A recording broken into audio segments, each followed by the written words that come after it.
नमस्कार दोस्तों, मेहरबानों, कदरदानों और सबसे बढ़कर के मेरे दुश्मनों जिन्हें मेरी बात अच्छी नहीं लगती हो। मैं उनसे भी मुखातिब हूँ। असल में मैं गुरुजनों से जो अब तक सीखा हूँ इस उम्र तक, दो तीन बातें मुझे उसमें याद रहती हैं। कंकड़ चुन चुन महल बनायो और बूंद बूंद से सागर बनता है। मुझे ये बात है। मैं अपने आप को उस तरह की हस्ती समझता भी नहीं हूं कि बड़ी बड़ी बातों पर मैं कोई तबसरा करूं, कोई टिप्पणी करूं, कुछ बोलूं। आजकल तो बड़े लोग जो हैं बड़ी बड़ी बातों में उलझे हुए हैं। छोटी बातों की परवाह करने की फुर्सत किसको है। इसलिए मैं छोटी बातों को आपसे बांट लेने की हिम्मत किया करता हूं। कभी कभी मेरे जी में आता है कि आखिरकार ये 150 करोड़ से ऊपर की जनसंख्या वाले भारत में अब जनसंख्या बढ़ाने की क्या जरूरत है। रह गई बात कि मेरे मर जाने के बाद मुझे याद कौन करेगा। तो मैं एक सवाल पूछना चाहता हूं उन लोगों से जिनके दिल में ये हसरत पलती है कि मुझे मेरे बच्चे याद करेंगे। आप अपने फोर फादर को कितना याद करते हो? ये कभी पूछा क्या आपने? 25 बार इंटरव्यू देने के बाद भी कहीं सिलेक्शन नहीं हुआ तो हौसला आपके पिता ने दिया, आपकी मां ने दिया। और 26वें बार में आपके इंटरव्यू जहां है वहां तक जाने का, संसाधन का, पैसे का, भाड़े का इंतजाम पिता ने किया। और इसके बाद 1 महीने तक लगातार सैलरी मिलने तक आपके जाने का इंतजाम किया, आपके खाने का इंतजाम किया, आपके नाश्ता का इंतजाम किया। तो उस बाप के लिए जब आपको 1 महीने के बाद सैलरी मिली तो आपने किया क्या? अपने उस बाप के फटे हुए बनियान के लिए भी आपके पास पैसे तो नहीं थे, लेकिन आप उस दिन अपनी पत्नी के लिए गिफ्ट लाना नहीं भूले कि आज पहली सैलरी है। यहां तक कि पत्नी के बहन के लिए भी आपने मोबाइल गिफ्ट करना भूला नहीं कि वो एक बार कही थी तुम कि बहन के लिए एक मोबाइल खरीद दो। वो भी आपने पहली सैलरी से लाया। मेरा कहना का मतलब ये कहीं नहीं है कि ये बुरी बात है। पत्नी आखिर है कौन? अपनी है। उसकी ख्वाहिशों को पूरा करना मेरा ही तो फर्ज बनता है ना। और कौन करेगा? अगर दूसरों से मांगे, दूसरों से अगर पूरा करवाए अपने ख्वाहिशों को, तो वो बुरी हो गई। इसलिए मेरा मकसद कहीं से ये नहीं है, लेकिन मेरा ये कहना जरूर है कि भैया सबसे पहले अपनी आत्मा से तो पूछो।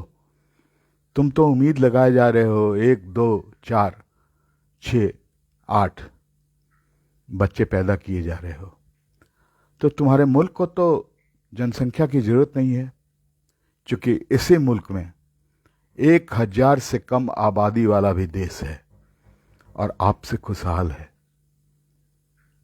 वेटिकन सिटी टाइप का शहर जो है यूरोप में, वो तो 1000 से भी कम आबादी रखता है, लेकिन आपसे खुशहाल जिंदगी जीता है। तो पॉपुलेशन की तो जरूरत नहीं है। दुनिया आगे कैसे चलेगी इसको सोचने के लिए भी 800 करोड़ से ऊपर लोग हैं। उसमें से 150 करोड़ तो मानेंगे ही नहीं। तो ठीक है भैया, फिर भी 50 करोड़ जो है बच्चे पर बच्चे पैदा करते जाएं। 100 करोड़ भी कम से कम इस बात को गांठ बांध लिए कि आखिरकार मैंने किया क्या अपने पिता के लिए, अपनी माता के लिए। जिस दिन से मैं अपने पैरों पर खड़ा हुआ उस दिन से तो अपनी पत्नी की ख्वाहिशों को पूरा करने में परेशान हूं।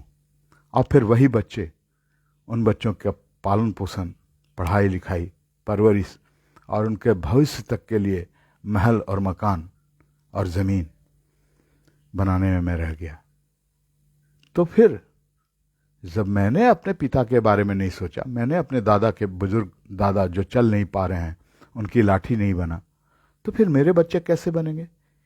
इतनी छोटी सी बात मैं बताना चाहता हूं। मैं हमेशा छोटी बातों का ही जिक्र करूंगा, जैसा मैंने पहले कह दिया कि मेरी हस्ती ही नहीं बड़ी बातों को। अब वक्फ बिल पे मैं बोलूं, अंतर्राष्ट्रीय राजनीति, इजराइल के बारे में मैं बताऊं, ईरान की नीतियों के बारे में बात करूं, मैं उस काबिल नहीं। फिलहाल तो मैं इन छोटी और मौलिक बातों पर ध्यान दिलाना चाहता हूं कि जब आपने अपने गार्जियन के लिए, अपने माँ बाप के लिए कुछ नहीं किया तो आपके बच्चे भी नहीं करेंगे। तो क्यों ना खुशहाल जिंदगी जियो यार। मैं मान रहा हूं कि भैया ठीक है, पत्नी की जरूरत होती है घर संभालने के लिए, और चंद लम्हे जो चैन सुकून के वो दे पाती है उसके लिए, तो ठीक है आप पत्नी करो। आखिर वो कहाँ जाएगी, नाजुक सा बदन लिए हुए पैदा हुई है, वो मेहनत के काबिल तो है नहीं। अब मजबूरी उससे जो भी न करवा दे, लेकिन आप अगर उसका सहारा बनते हो तो ये ठीक है। किसी ज़माने में लड़ाई होता था, युद्ध में मारे जाते थे लोग, और वहाँ औरतों को खाना तक मुहाल हो जाता था, जीना तक मुहाल हो जाता था। तो वहाँ तो भैया 4 शादी तक के लिए इजाज़त थी कि ठीक है भैया 4 लोगों की ज़िंदगी तो कम से कम तुम संवार दो, कम से कम 2 जून की रोटी का इंतजाम तो हो ही जाएगा तुम्हारे पास रह करके, पत्नी बन करके। फिर ऊपर अगर चले गए इसी क्रम में तो 72 हूरें मिलेगी।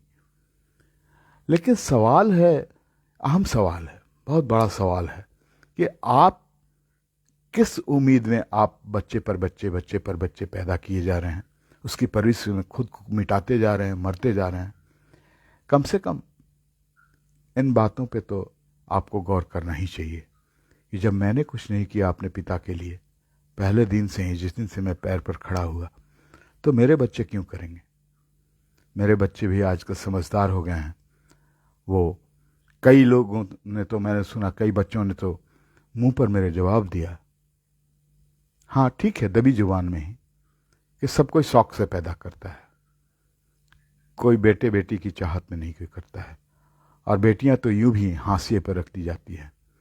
मैंने देखा है बेटियों को सरकारी स्कूल में पढ़ाते हुए और शिमला और नैनीताल और मसूरी भेज करके बेटों को पढ़ाते हुए, मैंने ये भी देखा है। तो बेटियां तो वैसे भी हाशिए पर हैं, पराया धन कही जाती हैं, और बिल्कुल उसी तरह वो बसर कर देती हैं अपनी ज़िंदगी।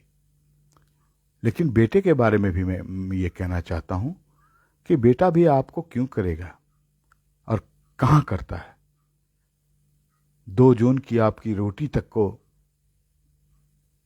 इंतजाम नहीं करता है। वो जवानी होती है, जोश होते हैं उसके पास, सब कुछ आपसे छीन लेने का, पा लेने का जन्मजात अधिकार समझता है कि ये बाप है इनका, तो सब कुछ मेरा है ना, सब कुछ मेरा है। इतनी जहन में है ही नहीं समझ कि भाई सब कुछ कैसे तुम्हारा हो जाएगा। आखिर कोई कानून है, कोई नियम है, उस हिसाब से ही जो उसके पास है वो तुम्हारा होगा, और बाकी सब कुछ उसका नहीं होगा। उसका जमीर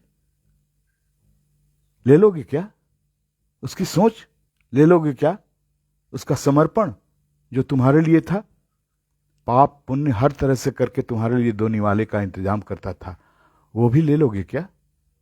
और लोगे भी तो अपनी पत्नी और अपने बच्चों के लिए।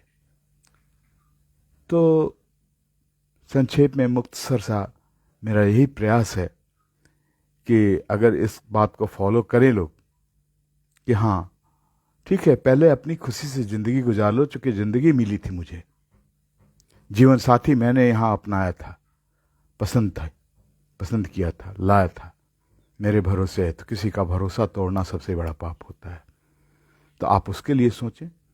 लेकिन ये 150 करोड़ से ऊपर की जनसंख्या वाले देश में रह करके और बच्चे पैदा करते जाना, और उसके लिए फटे हाल, तंग हाल, परेशान हाल जिंदगी गुजारना, मेरे हिसाब से कहीं से मुनासिब नहीं है। कम से कम इस वृत्ति पे लगाम लगाएं। और बाकी आप समझदार हैं, इस बात को अगर नियंत्रित कर लिए तो मैंने चूंकि वादा किया था कि मैं फिर आऊँगा, और मैं फिर वादा कर रहा हूँ कि ऐसे कई छोटे छोटे मुद्दे हैं जिन पे सवाल उठाना, जिन पे जिक्र करना, जिन पे लोगों का मत जानना और लोगों को अपनी मत से परिचित करवाना हमारा बुद्धिजीवी होने के नाते फ़र्ज होता है। और कम से कम मैं अपने आप को बुद्धिजीवी समझता हूँ। बुद्धिजीवी होने का कोई तर्क नहीं देना चाहता, कोई प्रमाण नहीं देना चाहता, ज़रूरत भी नहीं है, देने से कुछ होगा नहीं। कई लोग ऐसे ऐसे हैं जो कि सबको फर्जी बता देंगे। अब तो लोग बाप को भी फर्जी बता देते हैं, माँ को भी फर्जी बता देते हैं। कैसे कैसे रिश्ते बदनाम हो रहे हैं, ये सुन करके कभी कभी तो हलक में आ जाता है जान। लेकिन खैर, जैसे चल रहा है वैसे चलना है। जब दुनिया का मालिक ही इसको संवारना चाहेगा तभी संवरेगा।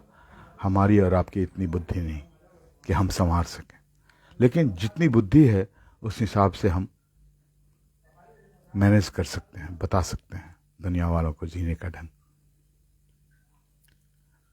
ठीक है दोस्तों, फिर अगली मुलाकात आपसे होगी। मैं समझता हूँ कि मुझे जो कहना था मैंने आपसे कह दिया।